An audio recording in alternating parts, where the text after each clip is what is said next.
Sega World was a series of branded arcades in regions such as the United Kingdom, China, and Australia, and of course Japan, where Sega's home country was. The first arcade released out of Japan was in London, England, and its name was Sega Metropolis, named after the Sonic Zone of the same name. These arcades would of course feature Sega arcade machines with games like Crazy Taxi, Daytona USA, etc., with a blend of licensed games in there to mix up the monotony of just being Sega. The best way to describe the Sega Worlds in Japan would be a giant casino with not really gambling games as much as they are just arcade games. And the ones released in England, Australia, and China were a lot more like futuristic amusement parks, with a lot more arcade games than rides, obviously. All of these arcades had one thing in common: extremely bright 90s neon lights, and I absolutely love looking at old footage from them. Now, obviously, being American and living in this country my entire life, I've never gotten the chance to see an official Sega arcade before. However, to be honest, I really wish I have, because Sega World looks absolutely amazing. It reminds me a lot of Dave & Buster's in a lot of ways, minus the food part. However, for all I know, they could have served food at these Sega Worlds,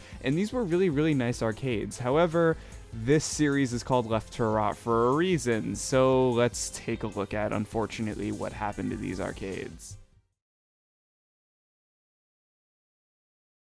Despite these arcades being immensely popular back in the 90s, less than 3 decades later, they sit completely abandoned everywhere except for Japan. So what happened? Now, normally when I do an episode of Left to Rot, I only have to talk about the history of one specific theme park or one specific attraction. However, since these are a series of arcades in various parts of the world, this is going to get a little bit lengthy, so just hang tight and I'll tell you exactly what happened to every single Sega World.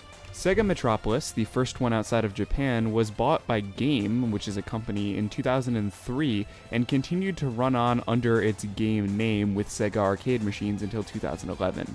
Planet Sega, the second one, was scrapped back in the early 2000s, and it has a new arcade, however it doesn't have any of the Sega likenesses or logos. Sega Megaworld Croydon turned into a used game store. Sega Megaworld Harrow later became a completely unbranded arcade with no Sega logos attached, with the exception of a couple arcade machines. Sega Megaworld Romford closed sometime in the early 2000s, but little information is known about it. Sega Dome was a full Sega park and casino in the 90s, however unfortunately in 2016 it was demolished. Sega Park Acton, I believe it's pronounced, was a bowling alley and arcade, and the bowling alley does very much still exist and is open to the public. However, the arcade has been scrapped and all that remains are pool tables without the Sega branding. Sega Park Basildon closed in 2005. Sega Park Brighton was closed in 2007. Sega Park Bristol was replaced with an indoor mini golf course, which is actually kind of cool. However, it was demolished in 2008. Sega Park Glasgow was demolished in 2006. Sega Park Harrow, I think, was closed in 2003. However, there's an arcade either there right now or it's very close to there because it kept popping up on Google Maps. Sega Park Reading was demolished in 2014 to make way for an IKEA, so that was a complete waste of time in my opinion. Sega Park Bargate was closed in 2013, making it the very last Sega park to close. Unfortunately, it did technically lose the official Sega blessing and just continued on with the branding. Sega Park Tower Hill was in a basement, which is now a Starbucks, I think. Once again, it's kind of hard to track some of these down.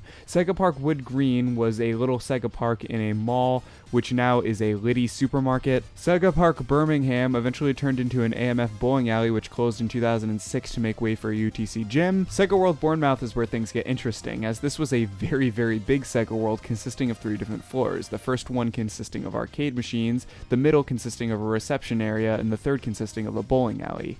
It managed to stick around without the Sega branding until 2013, where it was eventually sold off, but the arcade itself was refurbished in 2014, 2015-ish, and in 2016 it became sort of a pay-as-you-go arcade without the Sega branding at all. Sega World Tamworth closed in 2001, Sega World Wolverhampton closed in 2013 after losing the Sega branding back in the late 90s, early 2000s. Sega World Brixton is now a betting shop. Sega World Catford was abandoned years ago. I tried looking for more information on it, and I went to SegaRetro.com to see if they knew, and, well, judging by this egg, they apparently didn't know. Sega Zone Woolwich is now a Quicksilver Amusements building, which I find very ironic considering the fact that they are a manufacturer of arcade and casino merchandise and machines. Sega World London turned into Funland in 2000 and in 2011 closed its doors, unfortunately. Sega World Sydney was closed in 2000 but stuck around until 2008. Sega World Shanghai closed in 2011.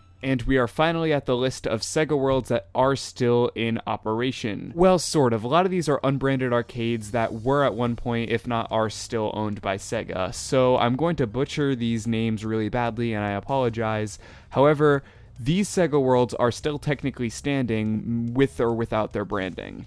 Sega World in Fushimi, Kyoto, Nara, Imafuku, Osaka, Apollo, Osaka, Tegafu, Fukuai, Yokohama, Kanagawa, and Festival Gate in Shinseki, Osaka.